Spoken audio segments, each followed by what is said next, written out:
because your mind chooses the path of least resistance. Your mind has the ultimate tactical advantage over you. It knows what scars you. It knows your fears. It knows your insecurities, and it protects you. Which is why I talked about the 40% rule in my book. The 40% rule is all about the brain has the tactical advantage over you. It knows, and it keeps you away from all that. That's why it says don't jump out of an airplane. Don't go in the ocean where there's sharks. It's a protective mechanism. Don't go back to the place where your dad beat the shit out of you in your mind. Don't go back. The brain protects you, but protects you so much, it doesn't allow growth. So the brain is an amazing thing, but the brain controls you. You must control it. You must take power over your own mind, or your mind will guide you into all the soft places that your brain wants to live in.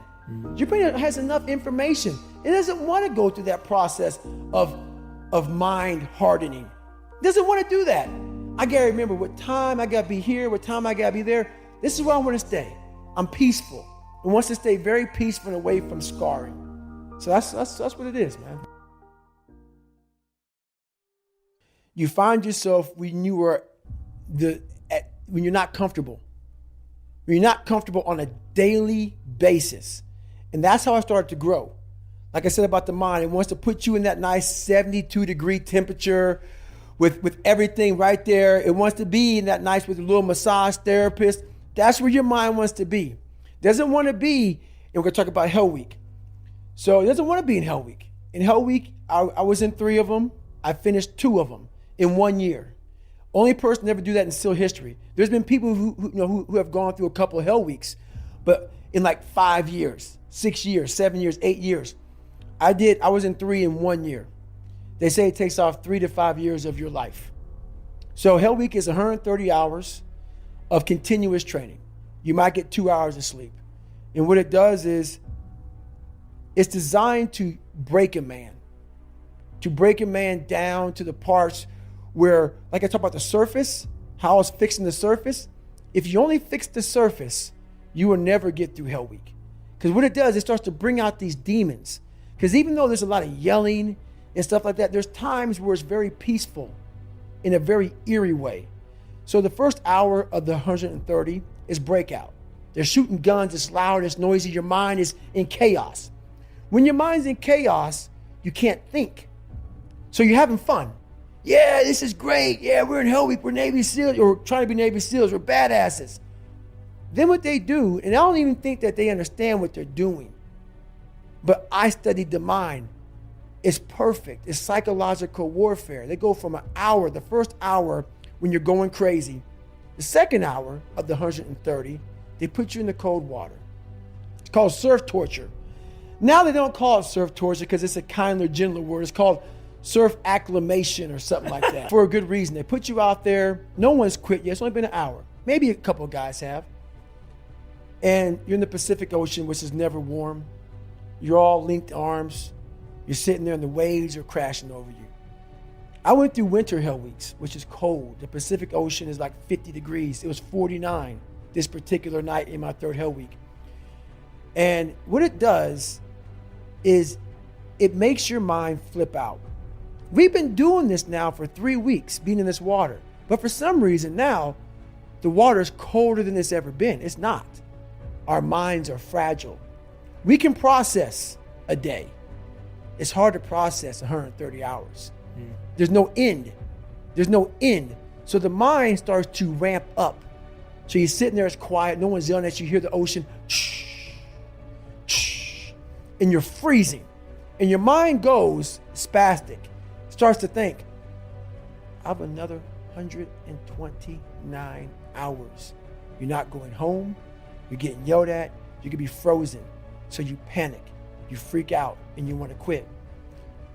What I realized about the mind is those people who can be in that time and embrace that time and be in that moment and not allow the mind to go to 129 hours on hour 1.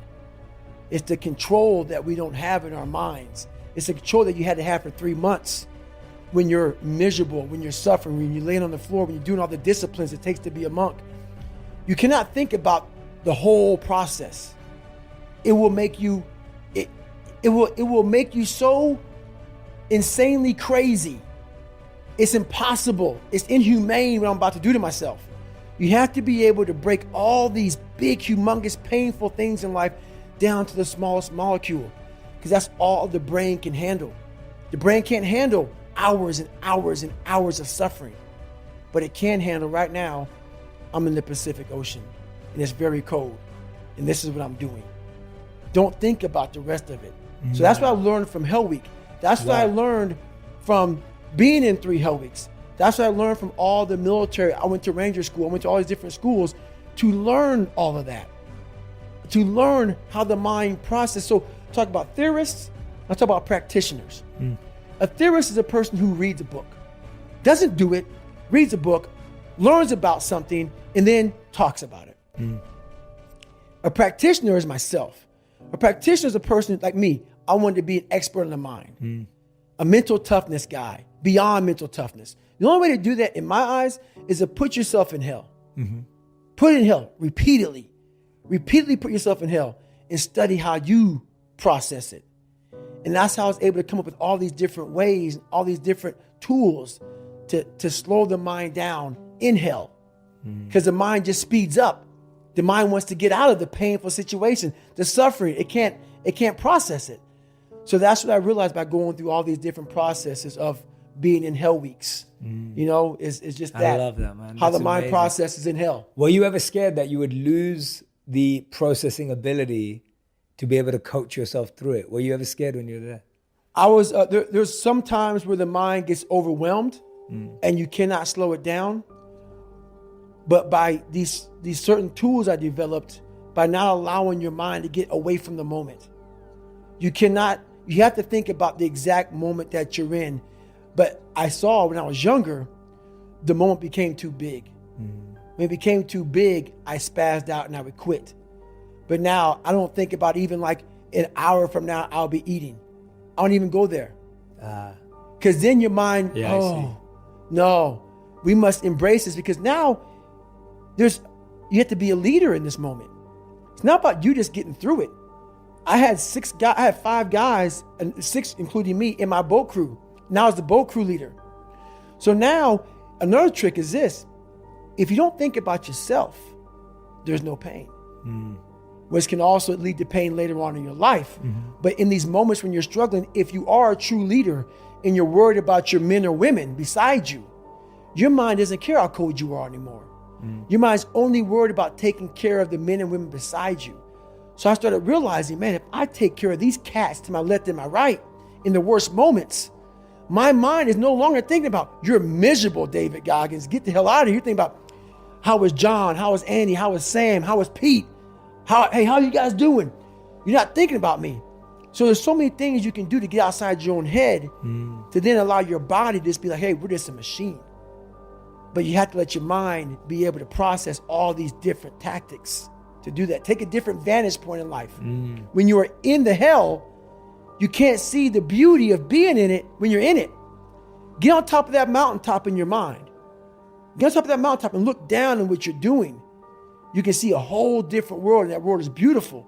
But you got to get a different vantage point in the suck. Don't be in it. Spiritually, get out of it. The mind's the most powerful weapon in the world. Yeah. It can guide you to being very comfortable also. Yeah. So you gotta be careful. The mind will trick you. Yeah. And it's saying, just sleep in today. You deserve it. Yeah. Sometimes you don't deserve it. So there's that fine line of the mind getting the tactical advantage over you, to where you're like, I've worked too hard. Yeah. You really haven't worked hard enough. So yeah, absolutely. Yeah. In when we were trained as monks in the Vedic philosophy, it talks about the difference between the mind and the intelligence. So the mind is compared to a child, and the intelligence is compared to a parent.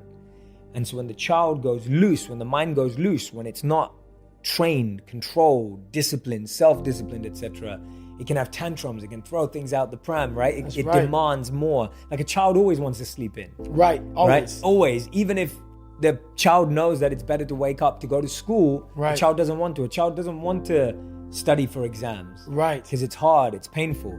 And the adult's role, which is the intelligence, which is often we forget that it exists. The intelligence is that voice coaching the mind. That's right. But what often happens is the intelligence just tries to shout at the mind like a bad parent. Exactly. The parent just shouts. That's 100%. No teaching, no education, no knowledge, just shouts. That is 100%. The way you explain that about the child's mind is 100% the truth. I just want to sleep in. Always throwing tantrums. Never getting what they want. Whenever they don't get what they want, they throw a tantrum. But what happens is we never grow. We are 40, 50, 60, still throwing that tantrum we once did at 7 and 8 years old. So people think with age is growth. No, it's not. You have to go back into the scarring to get the growth.